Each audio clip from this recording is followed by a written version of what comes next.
Last Chance to Eden, a reimagining of the 2013 film Last Chance to Paradise. Visions of Eden.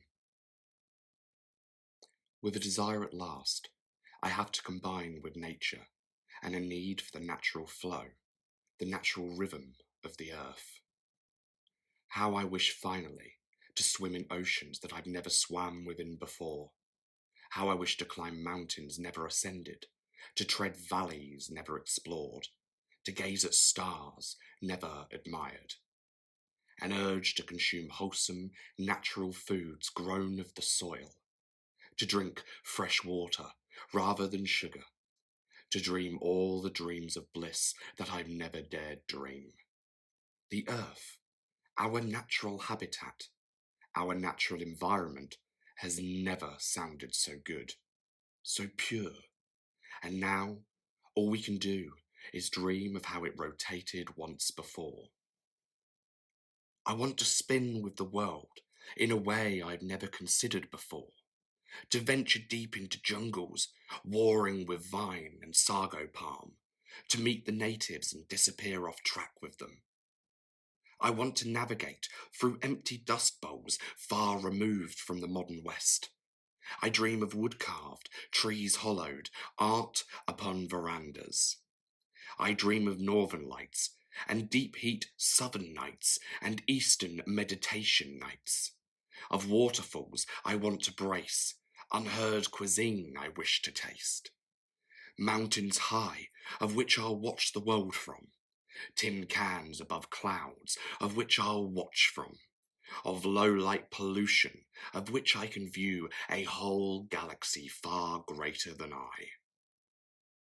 I want the chance to become all the things I could have become, to do the things never done, say the words unspoken. And though you sleep by my side, riddled with sadness and despondent by anxiety, I wish to be nowhere else in the world right now. Regret can be buried deep below for all the opportunities missed, but we lay here together, and for that, I am grateful. You can sleep, and I can dream for us both. Of all the above we never did, of all we will never do, of all experience taken from us in a world plagued by diseases. The air isn't safe, and we aren't safe, and the whole bloody system has toppled and come crashing down. Networks now down when once jammed with misinformation, with once reported critical alert levels raising to boiling point. We have been totally disconnected, yet we are totally in tune like never before, disconnected from our prior unreality reality. No technological bleeps to consume our minds, no power to light up its screen, no knowing of any life beyond our front door. In disconnection, we have found connection. In isolation, we have found meaning. In our dreams, we have found desire. In our soul, we have found truth. Through self-reflection, we have gained clarity. Through loss, we have found hope. Through survival, we have discovered ambition. Through destruction, we have gained appreciation. You are the only person left in the world for me now, the only voice to hear, the only skin to touch. We are a beacon in the darkness of powerless nights, still a light in the days that still seem dark. You are the only lips I kiss, the only hand I hold, the only seemingly real thing left in our world. I am no longer myself. You are no longer you. Yet at times, little glimmers of hope still sparkle in the deep depths of despair. In the moments when only a giggle will cure, when only a reminisce will save, when only you can remind me that we exist somewhere, somehow. You dampen the sweaty brow of existentialism. We push away those thoughts. We breathe in for 4, we hold for 4, breathe out for 4, then breathe some more. You are my drug for anxiety, as I am yours. My saviour when you dare to dream of Eden with me. Come walk a while in the now fictitious garden with me, in the one in our minds, the one that existed when we were too blind to see, with red roses and bulbous tulips, pansy colours and narcissus yellow, a whiff of freesias like a let-loose perfume, a tickle from a pussy willow. Between the oak we could skip in a garden leading to nowhere. Upon little ponds, the creatures skate, dragonflies on lily pad, with amphibians and butterflies, with buzzing bees and ladybugs, all welcome in Eden. Sun to purify pasty skin, bone china skin with vitamin. I need that sun, I want that light, I want our Garden of Eden. We could once imagine a world in which only we exist, a perfect utopia, a place to call our own. We gained a world in which seemingly we only exist, but this world, it is no garden. It is the same 4 walls and scent of burnt-out candlewick. It is leftover tins in which we eat cold produce with a dwindling supply. It is the last remaining candle in the night, that have set time limits to expand the time we have before nighttime means indefinite dark time.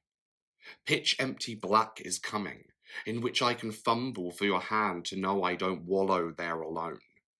We are reliant then upon a moon that will save our way. It will light our way and send a little glow into our lives. We are another packet and can from starvation. We are the stench of dirt and sweat that we can no longer wash away. That smell of human odour from our pores is the least I wish to mention. We smell far worse things from far dirtier ablutions. We will dehydrate. We will writhe with the pains of hunger, clutching our stomachs in raw agony. The supply chain cut off, the door locked, the windows sealed. Each passing day moves further away from an Eden we always had but never knew we had. Everything is so silent. Everyone is gone. I can only dream in my wildest fantasies of the blessed pleasures we all once had, the vulnerable resources and pleasures we once had, the once insignificant yet unknowingly vital pleasures we once had, the never promised but always expected. We will go together, maybe into an eternal carefree garden, beyond the galaxy, maybe a place beyond Andromeda. Let us walk together as we have this ominous path here on Earth. Take my hand, and we shall explore. Part 2. Lover. Peace for a moment. I hear the gentle rise and fall of your chest, of your breath, peaceful and serene at last. For a moment in time, it can all wash away. It can flow with any stream you create in slumber. You fall in and are carried by a tide of serenity for as long as you remain asleep. Do I float with you? When you twitch, was that a little wave sending stream spray into your face? Did it revive you? Was it fresh and cool? Did you reach to me and grasp my hand, holding on as we head out from land to the sea? You sleep, my beautiful angel boy. When you awake, your problems will remain where you left them, but I'll be here. Do you remember your mother coming home to find us kissing on the sofa? A quick dent to her cold, conservative heart? A selfish panic over her dwindling family line and her want for grandbabies born of your seed? I the assumed family ties slicer, the wrong 'un who took your perfectly straight line and made bents and kinks in it, turned you into a raving homosexual, with my malicious intent to break the heart of a woman I'd never met before she caught me necking her son on the sofa. Of course I didn't, but she saw it that way. An often familiar story, the shock reaction, the electric pulse, the I want, as opposed to the what does my kid want? I am delighted my family could love you in a way that made you feel no guilt, that they could hold you and cherish you from deep, massive gratitude for making their son the happiest man. I am the happiest man. You solidified that feeling. Never did I want for more, or had to settle for any less. Never did I pine for difference or change. My needs catered for, my affection returned, my life complete. Again, I was, and in spite of everything, am the happiest man. Your Roman nose, your smooth bare skin, natural soft hair and dopey eyes, a stomach so firm, an embrace so tight, a kiss that lingers long after. I am the luckiest man alive. You breathe life into my broken. You walk with me when it's hard to do so alone. Your arm slithers in and vines around, pulling me close and holding on. You know each sensitive place that calms my wild, the best part of my scalp to run gentle nails, the tightest spots of muscles that a working thumb can relax. Whispers words of sensitive love, my favourite words. A fingertip glide across my thigh, premeditated by you to let me know. I groan and let out a solitary whimper, completely unrestrained and so willingly yours. That thigh you know, that touch you've practiced. When our bodies conjoin and become one as we enter each other, that isn't senseless erotica. That is us combined, puzzled together, connected by our passion into one incredibly alive and loving being. I've never known a love like yours, nor desired to try another. This love sustains me, and our sweet desired penetration becomes one entity together until the end. If this is truly to be it, and we are weeks away from our reckoning, then let me be judged with you. If what dear mum of yours said to you is true, then let us be condemned together. I am not scared. I make no qualms about who I am. I make no excuses or any denials. I am your boyfriend, your partner, the one you have navigated this challenged existence with. Let me be judged with you. Let us be sentenced together. I am so deeply in love with you, emotionally glued to you. You who I would put before me without second guessing. You who made me consider a value higher than myself. You who I value above all else. My wildest fantasy, my most sensual desire, you, the human I have loved from boy to man as we grew together, as we met in class and nervously talked and kissed under the free oak trees for the first time. I consoled your anxieties from the day she found out. I held you as you wept in dismay. I bandaged the wounds and licked them clean, trying to erase the hurtful words you heard from her.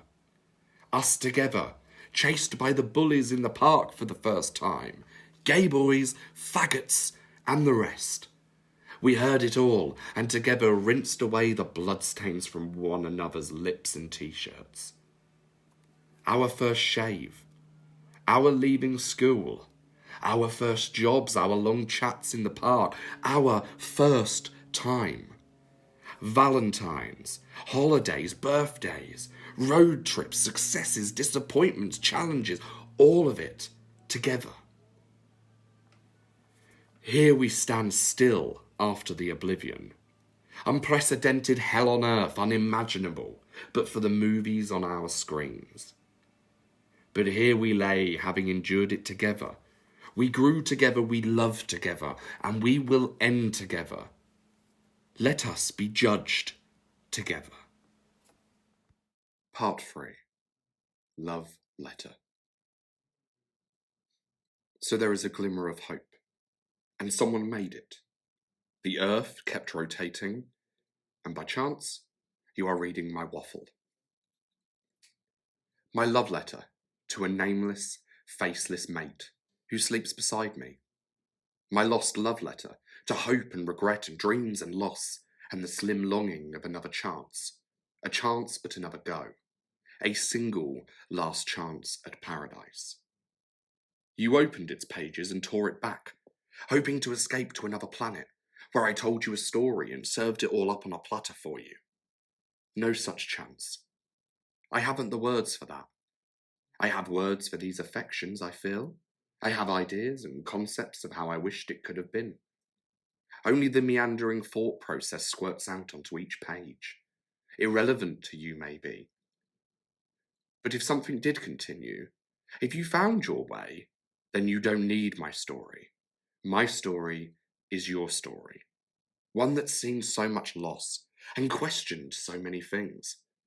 One that either clings on to empty sheets at night, longing for a love like mine, or one who already has it and can take this chance to redefine it, appreciate it, and cling on. When you roll over and perform your sexy duty, do it with everything you've got. Imagine the combining of two bodies by each intimate part of you. When you say words, express them with full affection. When shit gets tough, hold on all the tighter. Lines and lines of body bags is what I can see now. The strange fear of the air outside. I'm almost able to see particles of filth that float.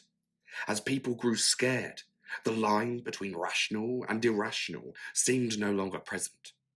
Supermarket sweeps to rob every supply you can grab, looting to hang on another day, shoving, pushing, anarchy, fighting, tires screeching, buildings abandoned, neighbours betrayed. Planes grounded, phone lines silent, television incommunicado. A bitter, selfish, terrible act committed, just for the plight of having one more day. Children too young to understand and meandering in the wasteland, crying out for maternal care. Elderly, frozen in time, probably preserved in ice. A final phone call before lines out with someone you really fucking loved. That last familiar tone. Those last words. Forever haunting. An echo of a last ciao left floating in the airways of decay. And it doesn't take long for the world to fall apart. Another candle has just gone out, a flame extinguished, an allegory for the rhythm falling away. They all have fallen away. I count again, as I do so many times a day. We possess 10 more tea lights and some broken tapers. When they are gone, then night truly becomes night, an unparalleled darkness so sinister. Each night I will see the face of him grow gradually darker at twilight, and know that I shall miss him until dawn. Like blind mice flailing about in the void, I'm sure I'll reach out and feel for your face to remember what you looked like. Chiseled chin and Roman nose, plumper lower lip, thinner upper, heavy eyes from weight they carry, big ears, dimples, and pointed chin. Just continue to love amongst the dark, yes? Just touch me like you always have in order to evoke and ignite something within. Share that heat with me and I shall share mine. Make me feel something, something that feels good. Something that carries me back to where I belong, to home, to your arms. Comforted beneath your masculine love. I've always lived there, and that is where I belong. So how does one write a love letter when they stand on the periphery of everything? Does one write a love letter to life itself, or just to those they love? Do I write it for those long lost, for those who have passed? So much loss in so little time. A weird, numb, but yet not feeling. The first loss destroyed me. The second equivalent to the first. The third gutted me of everything I had left. And a desensitization, if you will. So emotionally ransacked that you start to accept that more will go when you strive to survive, and on the toll rises and rises. A wish for a young embrace against your mother's breast, to be carried by your father once more, to reclaim youth and chase siblings across the beach in the midday burn. At eventide, excitement, at a family function, as you emphatically get dressed to be among your pack. So many racing wishes for the once taken for granted. We take everything for granted. How poignant is my love letter supposed to be? How do I summon the words to capture the importance of what we had, yet remind us of its fragility? How do I portray existentially that it all now seems too bloody important, yet futile at the same time? I miss my parents. Did we recite I love you enough? Or did we gift enough on Mother's Day? Should we gift at all? Or at the end of the map, the end of the road, would shared experiences have comforted us more? That we took the ones we loved away? Beaches, dinners, gatherings. Did we share enough? When they laid upon their bed as the hour approached, did they say, "We did it right. We gave it a good go"? Did you question my love? Did you all know that deep into my soul I held you dearly, and that our love here in this existence would transcend any hell we endured? Did it hurt at the end? Were you alone? Did feelings of abandonment seep deep into your aching derma? Did you both wait upon your bed, holding on together like I do with my lover now? Did you hold on even tighter, hoping that if you didn't let go, then you'd cross together? That combined bodies became combined ghosts. We are left with fantasy and fallacy. That aching, unmistakable pain only conquered by one's imagination. Maybe only survived with faith, whatever that may now be. That an entity far greater than ourselves may uphold us. Or that we recolonize somewhere else, somewhere safe, somewhere that assures us that this wasn't without reason.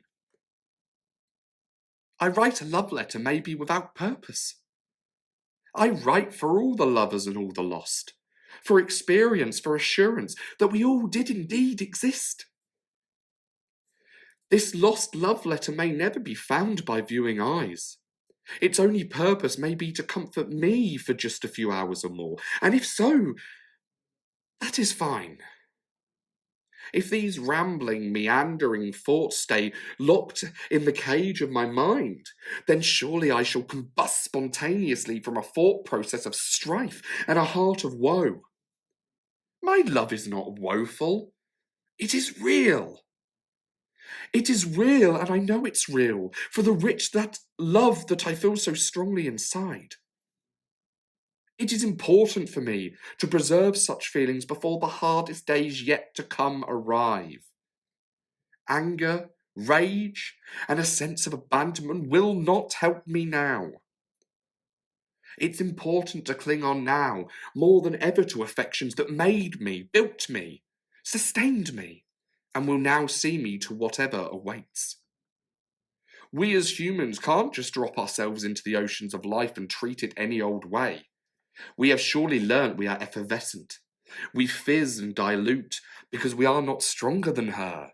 We can't dictate the rhythm of her order. We can't manipulate her and poison all her wells and all her creations. In all our arrogance, we assumed ourselves the superiors. We are not. Mother will always win.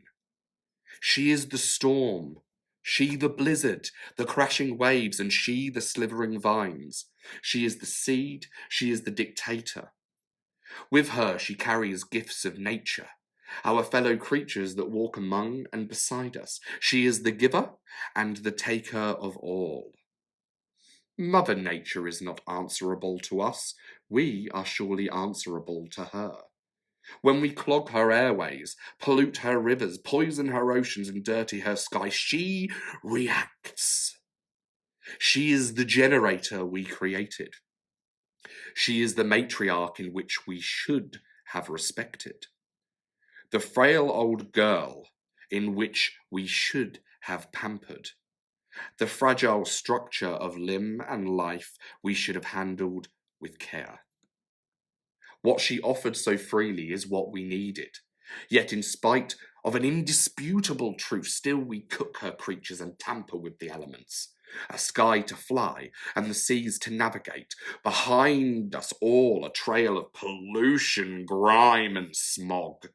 And toxic airwaves created by our need for convenience. A slaughtered herd for our so-called nourishment. Blocks of concrete and steel towering higher and higher. A trade of nature for this and a trade of nature for that, all in the name of one completely man-made thing. Money. For it, we have done the very worst. We ploughed her gardens and ripped down her forests, combined chemicals to make reactions. She is the force, she is the power, she is the one true leader. We poisoned her with our toxicity, and the frail bone cracked. Snap, crunch, crack. We cannot dictate to her. This we have learned. Part 4. Light the lanterns. We light the lanterns, now each night, like we lit the lanterns prior. Remember? She was away for the first time, and you had the place to yourself. Your mum's tiny little flat, the one we take shelter in now, to see this whole ordeal out. Nervous little giggles of arousal, of exhilaration. It was going to be like we were living together for a whole week, trialling that goal. What life would look like for us as a couple, with our own place, our teenage dreams springing to life. She left in the morning, and you met me in town, dreamy eyes fogging over with desire, blinded by attraction. Mine too. Movies rented from Blockbuster in anticipation of binging on the sofa, up until all hours. Popcorn sealed in the bag with tins of fizz to accompany. Lust on the mind, both of us quietly wondering if this was it, if this was the time that we'd lose ourselves to each other, give ourselves away. Living in hope and trying to read the mind of the other as teenagers do.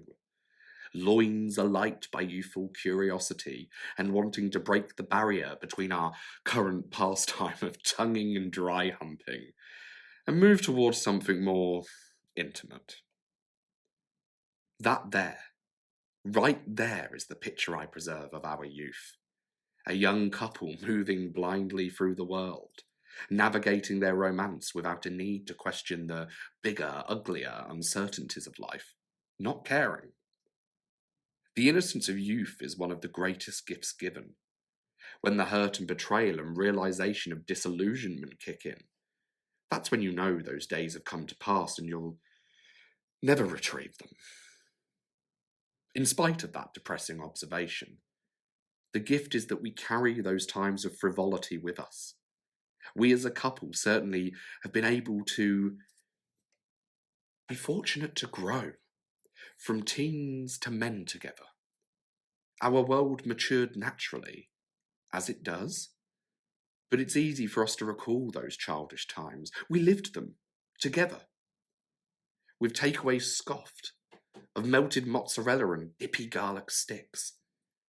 You moved away from the sofa, reigniting burnt-out Moroccan lamps, long matches lighting 2, then 3, then 4. With lights out and slasher film in the player, it was time to settle in one another's arms. Surely you weren't that scared of the film. Not my strong lad. But still, you turned away and into my chest, making silly sounds of sweaty, nervous terror. You know I knew you just wanted to get closer to me, right? Back row seats at the cinema territory. I could feel my pulse increase with each flirtation, each piece of physical contact.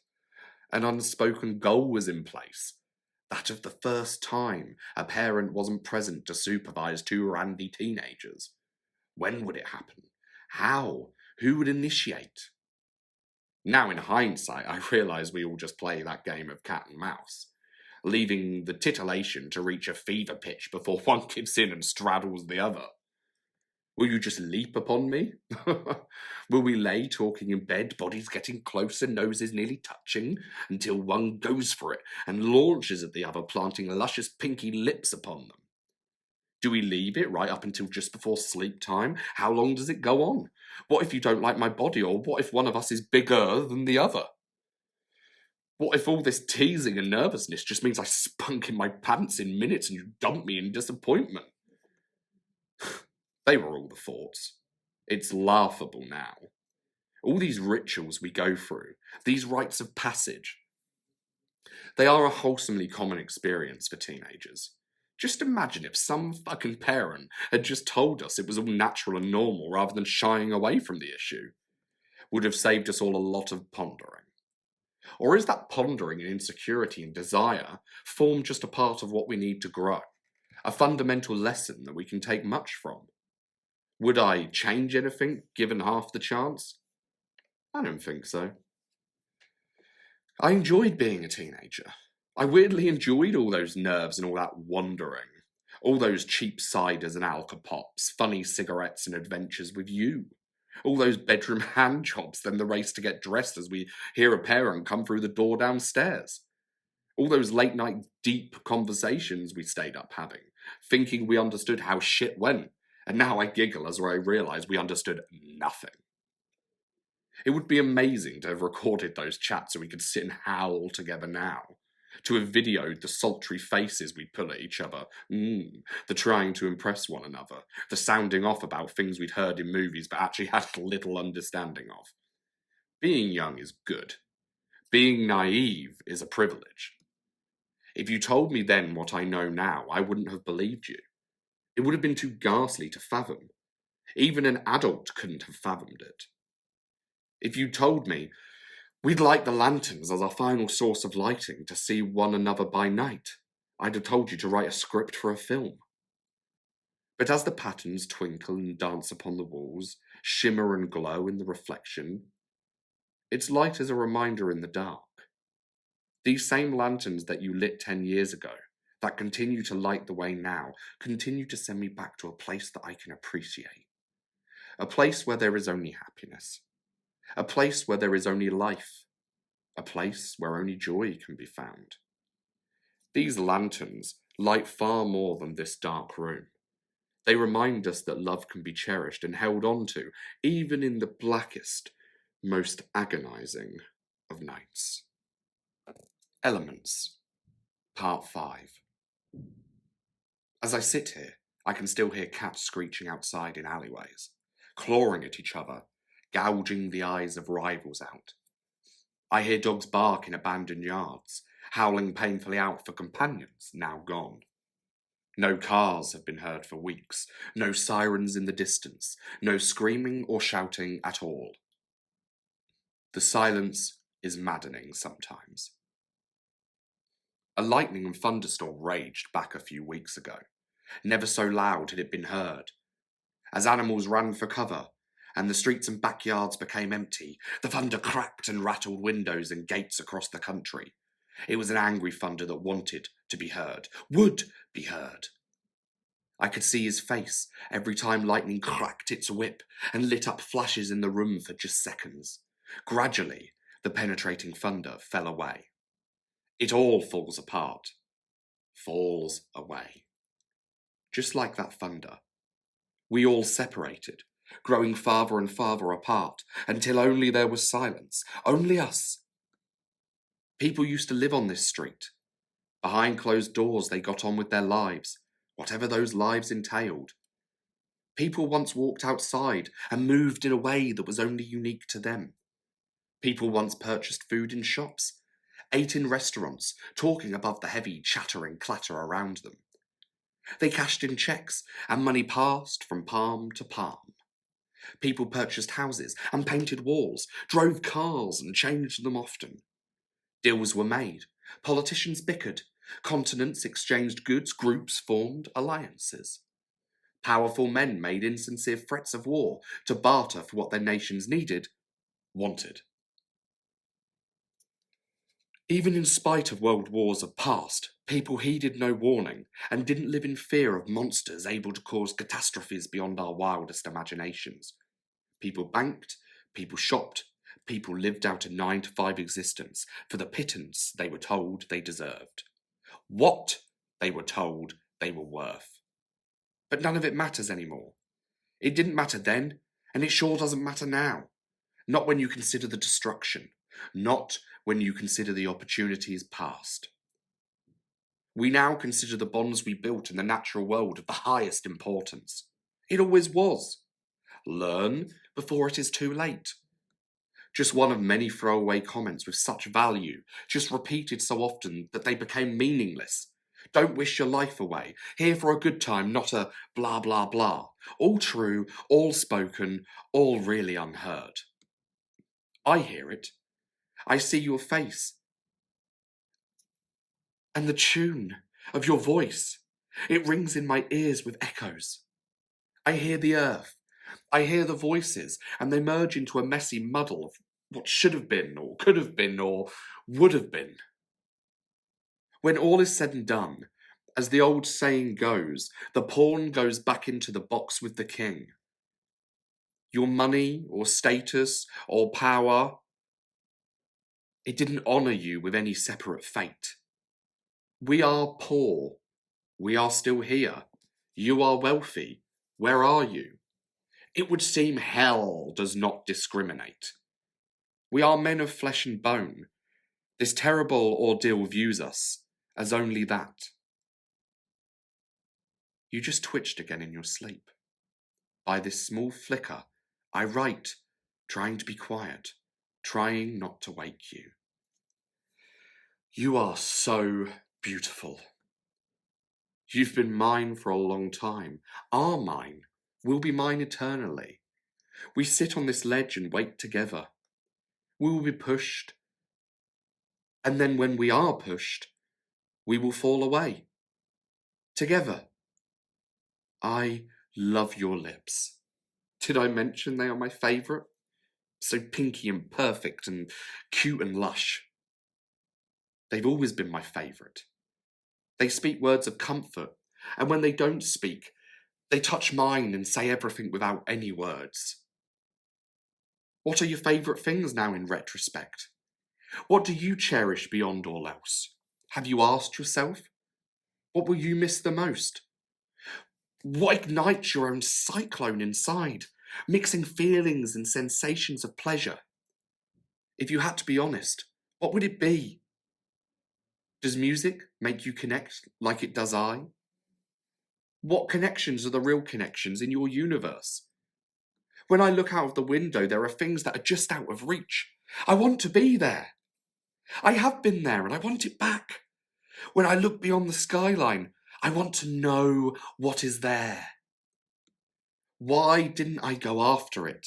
Beyond this front door, just beyond the doormat are places, objects, things, people, and adventures to embrace.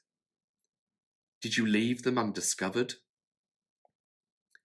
Look at your muscular frame, the gentle rise of your chest, the inhale of real air, inside and out, the food of existence. I look at your closed eyes and hope they open and awaken as tomorrow approaches. I promise we can go somewhere. We can go in our minds. It is what we've got left. It is what we have. Place your head upon mine and we'll travel to places and rush telepathically together wherever you want to go. I'll take you to places you've never been, all the places you always wanted to go. We can journey the elements. We can feel the ground shake, be swept up in a typhoon. A cloud burst and we can hold together in the downpour. Soaked t-shirts, sodden through as we hold on together. We can dance in each other's arms and see the outlines of our bodies. Nipples erect under dampened cloth, trembling lips under drizzle. Kiss me in this storm. That's where I'd like to take you. Into the rain so we can dance like we've always wanted to.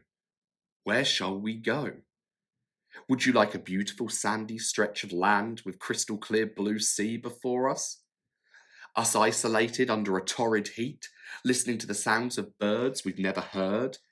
To crack a coconut and sip? To dip our burnt feet under the waves? You know this is all right, right? You know we can dream of whatever we want. Those little hopes have been serving people well since all of time. Many didn't come true, but it got them through. We can do this. Wherever you want to go, I'll follow as you'd follow me. Give me sanctuary within our wildest fantasies. I need them now more than ever. Come and rain dance. Just for a while. With me. Part 6. Wedding Day. Confetti, confetti, confetti. It all explodes into the air and comes back down upon us as we walk through the parting crowd. And they all came for us. To recognise our promise, to share in our romance, to help us on our way to the next chapter. I meant my promise, to love and hold as we wanted, to look after in all our varying forms, all promised, all intended, and all to be kept. I hold on to you as we recite our lines and stare into each other's beautiful eyes, little tingles going through me as you speak your promises to me. All our years of passion, signed and sealed and officiated as part of our human experience. This is a big day for us. After, we shall glug champagne that we can never usually afford. Fizzy bubbles, all fruity, swilling around my mouth. You can't stop kissing me. Keep kissing, keep going. I want to remember this forever and always. Together we slice the cake, just like they do on television. The crowd goes wild and roars with excitement, sharing in our happy, blissful ceremony. I love you, I love you, I love you. How many times have we said it today? The disc spinner calls us up to take centre stage to lead in the number. Our first dance together as one unit. I'm shaking and nervous. Everyone is watching me, but it doesn't matter. A reassuring hand leads me to the floor. He places his hands around my waist and moves me gently. Gentle he moves me, but inside mountains come apart and valleys appear. And we float way out to places we never thought we would. I still feel this way after all this time. We leave the reception area and rush like besotted teenagers to our posh car. We climb in laughing and still sipping fizz in merriment. Away the driver drives and we venture into the horizon of our married life. Back in the honeymoon suite, you carry me across the threshold, and you've decorated like they do in all the best love movies. Candles lush and scented. Rose petal madness from floor to bed. From bed to bathroom. From bath mat to bathtub. We soak drunkenly inside the tub together, you washing my feet and massaging. Oh wow, that feels so good. I didn't realise how much dancing I'd done until just now. A painful but enjoyable sensation. You move up my legs, massaging, and that is short-lived as you kiss me once more and send bubbles flying up my nose and across my face. We bubble war and blow them at each other, sending snowy warm bundles into the air. We consummate. In the tub, we make love, and make it like we've never made it before.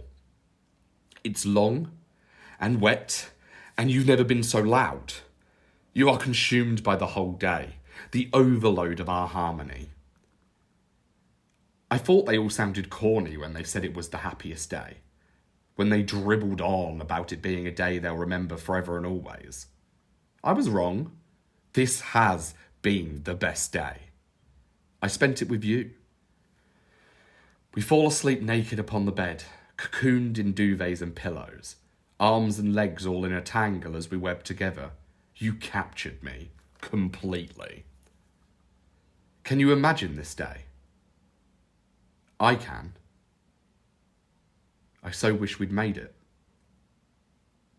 I said we can dream if we dare to. We have to. It is all we have now. Part 7. Sunrise. We found a place to exist on this planet, and that place still exists. The sun climbs its ascent and sits across the bay, peeping above the vast ocean laid out before it. Its early morning orange slides in between the trees, starting to light up the way. Creatures walk the vast plains, alerted to dawn by its warming presence. A pride welcomes a newborn. The lung of nature inhales a little more clearer each day. The stream runs stronger this morning.